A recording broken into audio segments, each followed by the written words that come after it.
তুমি এদিকে কি খেদাচ্ছ? হাঁস? ওগুলো কার হাঁস? তোমার?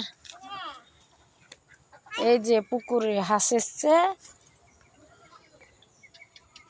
সারোয়ার দেখছে। ও হাঁস দেখে খুব আনন্দ পাচ্ছে, খুব খুশি ও।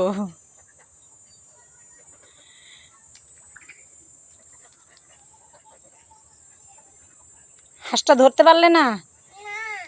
তুমি একটাও ধরতে পারোনি? ধরে নিয়ে আসো। ও সত্যি সত্যি চলে যাচ্ছে পুকুরে। পুকুরে অনেক জল তো।